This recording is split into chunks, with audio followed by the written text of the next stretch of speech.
Welcome to today's Explainer. Get ready because we are about to dive into one of the absolute wildest, most dramatic hero's journeys in modern tech. We're talking about a founder who started with a crazy idea in a college dorm, faced a literal mountain of skepticism, nearly lost the whole thing, and ultimately completely changed how we understand our own bodies. Let's get into it. 143. Just think about that for a second. That is the staggering, crushing number of investors who looked a 22-year-old founder named Will Ahmed right in the eye and said no. They completely doubted that he could actually pull off a complex hardware and software business. But flip the script to today, and you've got 2.7 million. That massive number represents Whoop's global members right now, religiously tracking their health across more than 200 countries. Okay, let's dive into this. $10.1 billion.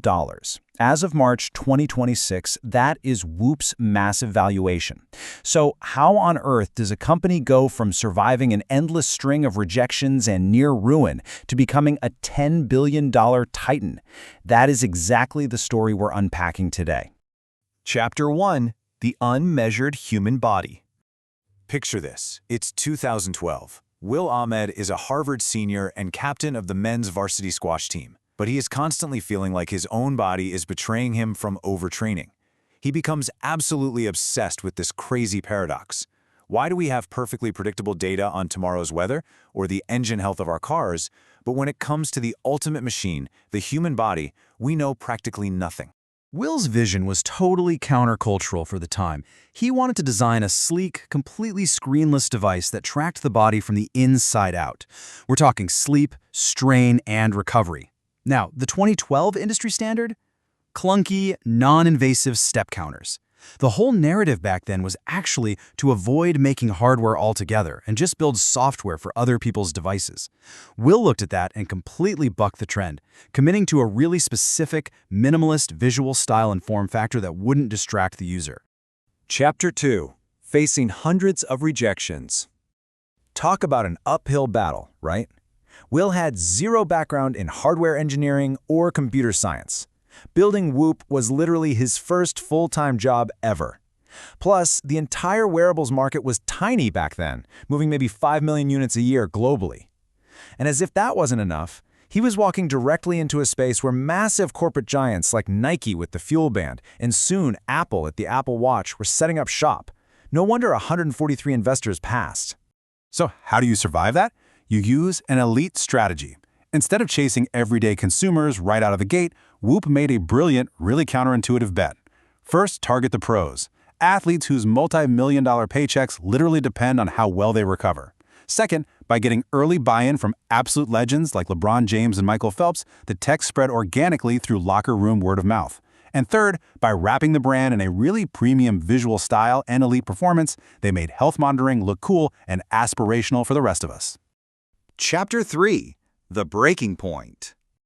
Behind the scenes, though, things were a total pressure cooker. In 2012, Will starts Whoop. By 2014, he's just 24 years old, managing 40 employees and tens of millions in funding on a terrible diet of way too much coffee and alcohol. This stress actually climaxed in a severe panic attack that landed him in the hospital. Fast forward to 2017, Whoop has this undeniably cool brand, but just no mass adoption.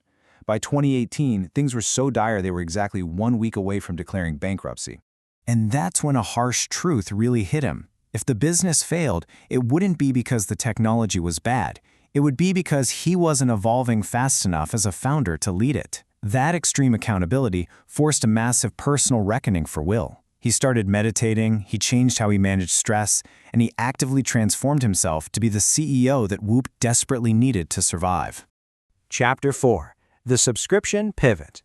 And this brilliantly illustrates the turning point. In May 2018, Will pulled off a structural miracle. They totally killed the old model of charging a hefty one-time price for the hardware. Instead, they just gave the Whoop strap away for free and bundled it with a monthly software membership. The mindset shift here is profound, and honestly, it's a masterclass for any business. Health monitoring isn't some one-off purchase. It is a continuous journey. By shifting to a subscription, Whoop aligned itself perfectly with its users. Suddenly, the company had to obsess over keeping members happy by delivering relentless value every single day to justify that monthly fee. This pivot literally rescued them from bankruptcy and turned them into an absolute recurring revenue powerhouse. Chapter 5. A $10 billion scale. Fast forward to May 2025 and the launch of Whoop 5.0. That whole survival era, firmly in the rearview mirror. Now you have features like Whoop Age, which tells you your biological age based on your behaviors. It's actually designed with such a compelling visual style that's become the most screenshotted page in the entire app, proving people really just want to feel younger and share their progress. Combine that with a heart screener with ECG and blood pressure insights, and they are aggressively blurring the line between elite fitness tracking and everyday medicine. And man, the financial markets are totally buying what they're selling. This all culminated in a monumental $575 million funding round in March 2026. Just look who's backing them now. Sovereign wealth funds from Abu Dhabi and Qatar, massive U.S. health players like the Mayo Clinic and Abbott. This is the round that doubled their sales commitments and fully solidified that incredible $10.1 billion valuation. Now, pushing boundaries does bring some new kinds of friction. In July 2025, the US FDA actually sent Whoop a warning letter, stating that their blood pressure insights feature appeared to require medical device clearance. Whoop maintains that the feature is strictly a wellness tool, not a medical device. But regardless of how that dispute shakes out, it perfectly illustrates how deeply modern wearables are encroaching into traditional medical territory. I want to bring it back to Will for a second to close this out.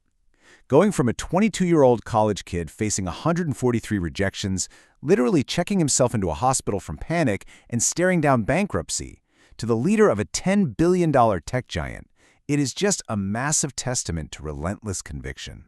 Thank you so much for joining me for this explainer. We've seen exactly how Whoop mapped the unmeasured human body, but it definitely leaves us with one pretty provocative question. As wearables continue to blur that line between basic wellness and deep medical diagnostics, what will your body reveal next? Keep learning, keep questioning, and I will catch you on the next one.